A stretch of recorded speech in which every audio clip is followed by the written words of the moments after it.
Bhim army जिंदाबाद जिंदाबाद जिंदाबाद जय जय जय जय जय भीम जय भीम जय भीम जय जय जय जय जय भीम जय भीम जय भीम।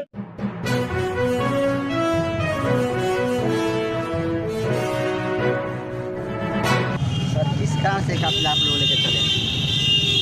धन्यवाद साथियों। आज हम लोग केंद्र सरकार द्वारा जो तमाम गतिविधियों को लेकर के जो निजीकरण किया जा रहा है, SC ST OBC माइनॉरिटी आरक्षण युवाओं को रोज़गार देने से वंचित किया जा रहा है, इसको लेकर के हम लोग आज महामहिम राष्ट्रपति महोदय को एक ज्ञापन दे रहे हैं, जो कि जिला पदाधिकारी महोदय के नाम से हम लोग देंगे और अवगत कराना चाहेंगे केंद्र सरकार की अपना ये जो मनमानी रवैया है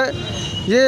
अपना वापस ले। निजीकरण का हम लोग पूर्ण रूप से विरोध करेंगे। जय जय जय जय भीम जय भीम जय भीम। क्या उद्देश्य है ऐसा? जैसा कि आपने हमारे जिलाधिकारी भीम आर्मी आज़ाद समाज पार्टी के पदाधिकारी बड़े भाई अनिल जी के द्वारा आपने अभी देखा कि किस तरह से इन्होंने अपनी बातें निजीकरण और किसान विरोधी जो बिल्स हैं उसके खिलाफ जो ज्ञापन देने का निर्णय लिया गया है, जो कि महामहिम हमारे राष्ट्रपति को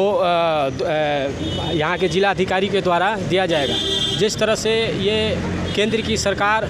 आज निजीकरण के दौर लाई हुई है, जिससे कि SC ST OBC और माइनॉरिटी के जो लोग हैं उनका आरक्षण समाप्त होने की स्थिति में जा पहुंचा है। चूँकि यह एक संवैधानिक अधिकार होने के बावजूद भी निजीकरण का यह एक ऐसा अभिशाप हम लोगों को सामने देखने को मिल रहा है, झेलने को मिल रहा है, जिसका कारण हमारी सारी चीज़ें जो हैं वो धीरे धीरे समाप्त की जा रही है दूसरे रास्ते। चूँकि बाबा साहब का जो संवैधानिक अधिकार जिसके माध्यम से खासकर गरीब तबके के लोग आरक्षण के माध्यम से अपने विकास कार्यों में लगे थे और आज तक वो अभी पूर्णतः वो चीज़ें समाज में नहीं हो पाई है, उसका एक जो रिजल्ट होना है या इसका एक नतीजा तक पहुंचकर एक विकास की एक सीमा थी वहां तक अभी नहीं पहुंच पाए। लेकिन यह केंद्र की जो मनुवादी सरकार है वो नहीं चाहती है कि गरीब तबकों का मतलब कि विकास हो और उनके किस तरह से, क्योंकि आज से 2 साल पहले आरक्षण को समाप्त करने की बात जो केंद्र की सरकार के द्वारा की गई थी और उसका पुरजोर पूरे भारतवर्ष में जो विरोध हुआ था, वो विरोध भारत की धरती पर इतना उग्र तरीके से किया गया जिसका नतीजा ये केंद्र की सरकार को उस बिल को वापस लेना पड़ा। लेकिन षड्यंत्र के तहत उसी बिल को इस केंद्र की सरकार, इस मनुवादी सरकार के द्वारा जिस तरह से आरक्षण को समाप्त करने की एक ठोस नीति पर काम किया जा रहा है, जैसे कि निजीकरण का दौर, आज रेलवे पूरा बिक गया, आज सारे जितने सरकारी संस्थान हैं वो सब निजीकरण के दौर में जा रहे हैं, चूँकि प्राइवेट प्रॉपर्टी के तौर पे लोगों को किया जा रहा है। तो ये निहायत है कि संवैधानिक अधिकार से यह बाहर है कि किस तरह से आप प्राइवेट सेक्टर में आप आरक्षण का कोई लाभ नहीं ले सकते हैं। तो ये बात साफ है। हम महामहिम जिला अधिकारी महोदय जी से यही अपील करेंगे कि हमारे भीम आर्मी आज़ाद समाज पार्टी के ओर से जो भी ज्ञापन दिया जा रहा है उसका अनुसरण हो और महामहिम आपके द्वारा ये मतलब कि हमारे राष्ट्रपति तक पहुंचाया जाए, ताकि हमारी दबे कुचले लोगों की बातें राष्ट्रपति तक पहुंचे कि किस तरह से हमारे जो भी अधिकार है किस तरह से उसे हमें वंचित किया जा रहा है। आज चूँकि वर्तमान में आप अखबार के माध्यम से, सोशल मीडिया के माध्यम से देख रहे हैं कि किस तरह से सरकार के द्वारा किसान विरोधी जो चीज़ें गतिविधियाँ चलाई जा रही है, किस तरह से किसान आत्महत्या कर रहे हैं। इस सरकार के अधीन लगभग अगर आंकड़ा देखें तो 42,000 किसानों की आत्महत्या हो चुकी है। और आज भी किसान, चूँकि केंद्र की सरकार एक झूठी दलील दे रही है कि किसान को बिचौलियों से, इस बिल से किसान बिचौलियों से बच सकेंगे, लेकिन ऐसा नहीं है। वो तर्क दे, वो सामने ले, किसी भी स्थिति को ये स्पष्ट बिना किए ही बिल को पारित करा देते हैं। आप कितना हूँ हल्ला कर लीजिए, क्या हूँ कुछ भी कर लीजिए, चाहे रोड पर उतर जाइए, लेकिन इनका मनसा सीधे सीधी SC ST OBC और माइनॉरिटी लोगों का जो आरक्षण का लाभ जो अब तक से मिलता आया है संवैधानिक अधिकार के तहत, उसी को समाप्त करने का इनका एक घोर षड्यंत्र चल रहा है। हम लोग यहाँ से खासकर हमारी भीम आर्मी और आज़ाद समाज पार्टी के नेतृत्व में पूरे भारतवर्ष में जितने भी भारतवर्ष में ज़िले हैं उनके जिलाधिकारी को यह मतलब कि जिला स्तर पे जो भी हमारे पदाधिकारी हैं, आज प्रत्येक ज़िले में आज के तारीख में यह ज्ञापन राष्ट्रपति को सौंपा जा रहा है DM महोदय के द्वारा। तो हम लोग इसी बात को लेकर के यहाँ एकत्रित हुए हैं ताकि हम अपनी आवाज़ों को, अपनी बातों को, अपने अधिकारों को लेकर के हम कम से कम महामहिम राष्ट्रपति तक अपनी बातों को पहुंचा सके। और उसके बाद हम इसके बावजूद भी अगर इस चीज़ पर, अगर हमारे इस अधिकार पर ध्यान नहीं दिया गया और इसी तरह हमारे संवैधानिक अधिकारों को समाप्त किया जाता रहा तो पूर्व जितने भी आंदोलन हुए हैं उससे भी उग्र आंदोलन करने के लिए हम बाध्य होंगे और हम रोड पर उतरेंगे। क्योंकि हमारा जब अधिकार ही नहीं होगा, हमारे सारे संवैधानिक अधिकार ही समाप्त हो जाएंगे तो फिर हम कहाँ जाएंगे। अभी बिहार सरकार की बात करें तो बिहार सरकार ने कितने ही मतलब बिना कितने ही पिछले कार्यकाल से हो या अभी जो वर्तमान चल रही है नीतीश की सरकार, जो भाजपा के साथ साठगांठ की सरकार, NDA की सरकार जो चल रही है, किस तरह से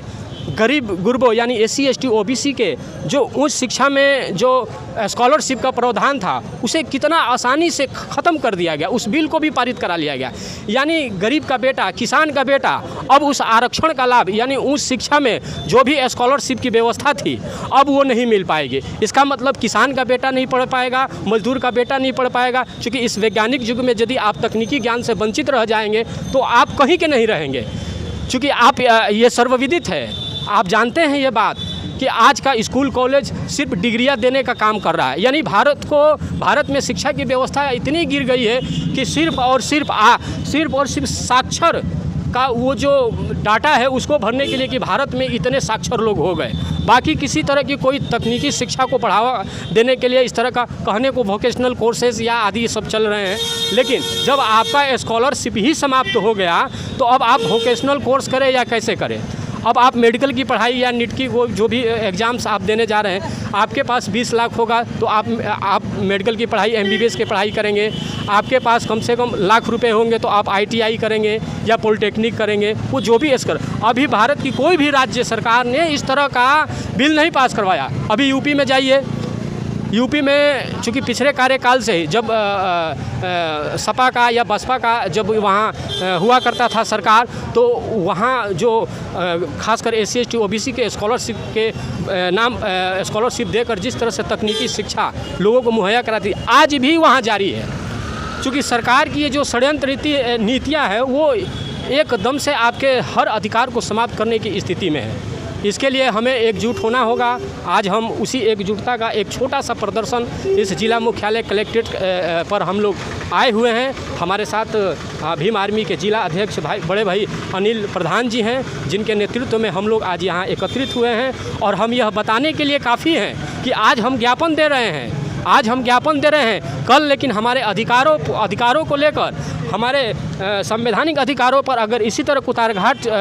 चलता रहा तो हम ये ज्ञापन के बाद रोड पर भी उतरने का काम करेंगे। SC ST के मंत्री भी केंद्र सरकार और राज्य सरकार में है, फिर भी क्या कारण का स्कॉलरशिप खत्म हो रहा है? देखिए सर, SC ST के जो भी मंत्री यहाँ बनाए जाते हैं, चूँकि सरकार के दलाल ही साबित हुए अब तक से हम लोगों ने देखा है। यहाँ की बात करें, यहाँ संतोष कुमार निराला पिछले कार्यकाल में SC ST के मंत्री रहे हैं, लेकिन उनके सामने जब वहाँ राज्यसभा में SC ST का जो टेक्निकल उच्च शिक्षा का को जो स्कॉलरशिप को लेकर के जो मिलता था, उस बिल को रद्द किया गया और वो पास करा लिया गया कि अब उस शिक्षा उसमें कई तरह की कैटेगरियाँ लगा दी। यानी उसमें यह जोड़ दिया गया कि यदि आप स्कॉलरशिप लेना चाहते हैं तो आपको एक विशेष कैटेगरिया में आना पड़ेगा। यानी अब आपको हम दे रहे हैं लेकिन आपके अंदर उतनी प्रतिभा होनी चाहिए। ये तमाम मतलब कि कुल अगर हम बात करें कि ये कैटेगरिया इस तरह से लगा दिया गया है ताकि गरीब का जो बच्चा है उस कैटेगरिया को ना पार कर पाएगा और ना वो स्कॉलरशिप की व्यवस्था को वो ले पाएगा। तो अगर संक्षेप में कहे तो कुल मिलाकर SC ST OBC के उच्च शिक्षा पर जो भी है महामहिम हम मंत्री जी की भी आलोचना यहाँ करेंगे, संतोष कुमार निराला जी, कि आप जिस तरह से यहाँ के गरीब गुरबों की वोट की राजनीति करते हैं और यहाँ जाने के बाद आपको मंत्री पद सुशोभित होता है, लेकिन आप अपने लोगों के लिए काम ना करके अपनी सरकार की दलाली कर रहे हैं। इस तरह यह हम आरोप लगाते हैं, ये अब नहीं चलेगी। आपको चुनाव में आपकी बार आपकी ही की जनता आपको मात देने का काम करेगी। हमें इस तरह के मंत्री नहीं चाहिए जिनके सामने ही हमारे सारे अधिकार ख़त्म हो और वो एक मुख बाधिर की तरह चुपचाप बने रहे, सरकार के इशारे पर चले। तो इस तरह की सरकार नहीं चाहिए हम लोग।